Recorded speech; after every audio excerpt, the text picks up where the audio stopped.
तो phone switch off करके रख देने वाला बंदा जी न्यूज चैनल का कॉल कैसे रिसीव कर पाया? शिया वक्फ बोर्ड ने तुम्हें लात मार के भगाया। मौला अली से तुम्हारा कोई वास्ता नहीं है। मौला अली की जिंदगी, हज़रत अली रजी अल्लाह अन्हु की जिंदगी का तुम्हारे अंदर कोई एंगल नहीं दिखता। अब तुम्हारा रिश्ता बचा किससे? आपने किसी का जवाब देना ठीक नहीं समझा। जवाब दिया आपने, क्या दिया? कि मैं खुदकुशी कर लूंगा, आत्महत्या कर लूंगा, क्योंकि मैं हार रहा हूं।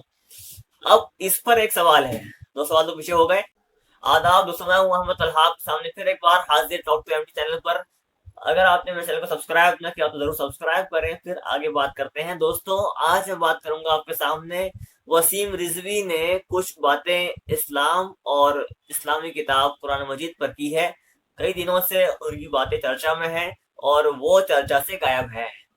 गायब से मुराद ये है कि उनके अपने बयान के मुताबिक उन्होंने अपने दोनों फोन बंद करके रख दिए हैं, वो घर से बाहर नहीं निकल रहे हैं। हम अपने दोनों फोन बंद किए हुए हैं। अगर वो घर से बाहर नहीं निकल रहे हैं और वो उन्होंने फोन बंद रख दिया है अपना, तो जी न्यूज का कॉल वो कैसे अटेंड कर पाए और जी न्यूज के साथ वो लाइव डिबेट में शरीक कैसे हो पाए? पहला सवाल। अब दूसरा सवाल ये है कि उनको किसी इंस्टीट्यूट ने भाव नहीं दिया, यहाँ तक कि मतलब कोई घास नहीं दिया किसी इंस्टीट्यूट ने। जब जो उनके बयान के मुताबिक वो कह रहे हैं कि मैंने कई इंस्टीट्यूट से कांटेक्ट किया, उनको लेटर भेजे और मेरा भेजा लेटर पोस्ट के जरिए वो 4 दिनों में मुझे रिजल्ट आ गया कि सब तक वो लेटर्स मेरे पहुंच चुके हैं। जितनी मुस्लिम ऑर्गेनाइजेशन है 57 रजिस्टर्ड, उनको पत्र के माध्यम से लिखकर भेजा था। हमारे पास 2 महीने तक किसी का कोई भी पत्र नहीं आया, एक फोन तक नहीं आया, किसी ने इसको सीरियस नहीं लिया। आज तक किसी का कोई जवाब नहीं आया। ये उनका बयान है। सारी बातें मैं उनके बयान के हिसाब से करूंगा, इसलिए कि मेरा अपना बयान तो कोई होगा नहीं इस पर। सिर्फ यही बात है, इसकी वजह सिर्फ यही है कि मुझे उनकी बात पर बात करनी नहीं। वो बात ही बेकार है और वो बात पर बात करना भी बेकार है, कोई फायदा नहीं है। सारी इंसानियत ये जान चुकी है और बल्कि शुरू से आज तक इस पर मुत्तफिक है, बोलता ना एकदम पक्की टक्की अटल है इस बात पर सारी इंसानियत कि कुरान एक वो किताब है जो इंसानों को इंसानियत सिखाती है, मानव जात को मानवता का पैगाम देती है, जिसमें सबसे ज्यादा इंसानियत का दर्स हमें मिलता हो, वो है कुरान मजीद। तो उस किताब पर बात करने वाले के बारे में बात करनी नहीं चाहिए, और इस किताब पर क्या बात की जा रही है उस पर तो और भी बात करना बेकार है। तो मैं उस पर बात इसलिए नहीं करूंगा। सवाल कर रहा हूँ, सवाल मैं नहीं, सवाल जो किए गए उनसे, जिसका उनके पास जवाब नहीं है। मैं सिर्फ उन्हें लाजवाब करार देने के लिए यहाँ पर हाजिर हुआ हूँ कि वो इतना मूर्ख आदमी जो इतने मोटी मोटी बातों का जवाब नहीं दे सका। अच्छा, आप देखिए, कोई भी क्रिमिनल हो, अपराधी हो, पकड़ा कब जाता है? वो तब पकड़ा जाता है जब वो अपने पिछले किए में कोई ना कोई गलती छोड़ जाता है। उससे गलती हो जाती है, वो गलती होनी ही होती है, जिसकी बेस पर सीआईडी या क्राइम ब्रांच उसे पकड़ कर ले जाती है और पकड़ने से पहले वो तय तक पहुंचती है कि मामला ये है। तो दोस्तों, वसीम रिजवी ने भी कुछ ऐसी गलतियां की है जो उनकी बातों से सामने आ रही है। क्योंकि उन्होंने इस कुरान मजीद पर सिर्फ बात ही की है ना, तो बात ही पर बात करेंगे हम, बल्कि वो बात नहीं जो उन्होंने की है, वो बात जो उनकी बातों से मिल रही है। नंबर 1 मेरे सामने रखा आपके कि वो दोनों कॉल उनके दोनों फोन उन्होंने बंद रख दिए हैं और किसी से बात नहीं कर रहे हैं वो, और घर से बाहर नहीं निकल रहे हैं वो, उनका इस तरह का बयान है। अब जब घर से बाहर नहीं निकलने वाला बंदा, किसी से मेल जोल न करने वाला बंदा, दोनों फोन स्विच ऑफ करके रख देने वाला बंदा जी न्यूज चैनल का कॉल कैसे रिसीव कर पाया? और इतना ही नहीं बल्कि लाइव डिबेट में शरीक कैसे हो पाया? नंबर 1 बात। दूसरी बात यह है कि जब लोगों ने, यानी इंस्टीट्यूट्स ने उन्हें इतना भी भाव नहीं दिया, इतनी भी घास नहीं दी कि कोई उन्हें जवाब भी दे देता, इतना भी नहीं हुआ, तो फिर उनको इसी पर अपनी औकात जान लेनी चाहिए थी कि मेरी क्या औकात है, मैं कितने पानी में हूँ। शिया वक्फ बोर्ड ने उन्हें लात मार के भगाया फ्रॉड देखकर। दुनिया भर के फ्रॉड का उन पर आरोप है। शिया वक्फ बोर्ड से भगाया हुआ आदमी, जिस कम्युनिटी का वो नाम दे रहा है मैं मौला अली का मानने वाला हूँ, मैं शिया से बिलोंग करता हूँ, शिया वक्फ बोर्ड ने तुम्हें लात मार के भगाया। मौला अली से तुम्हारा कोई वास्ता नहीं है। मौला अली की जिंदगी, हज़रत अली रजी अल्लाह अन्हु की जिंदगी का तुम्हारे अंदर कोई एंगल नहीं दिखता। अब तुम्हारा रिश्ता बचा किससे? रही बात इस्लाम से वो ताल्लुक है तुम्हारा?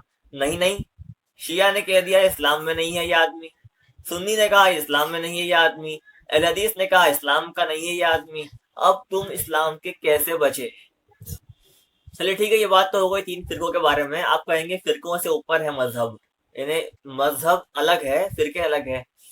तो भैया आप फिर उस एक इन 3 में से उस एक फिरके से क्यों बिलोंग करते हैं? आप वसीम रिजवी जी, आप फिर इन फिरकों में से एक शिया फिरके से क्यों बिलोंग करने का दावा कर रहे हैं? बताइए, जवाब है नहीं। और डिबेट में हिस्सा ले रहे हैं, चैलेंजेस का जवाब नहीं दे रहे हैं। डिबेट में कहते हैं मुझसे दलील से बात करो, और दलील से बात कोई करना चाहता है उससे बात नहीं करते आप। डिबेट्स में जो आप बात कर रहे हैं वो बात प्रैक्टिकल में क्यों नहीं है आपकी?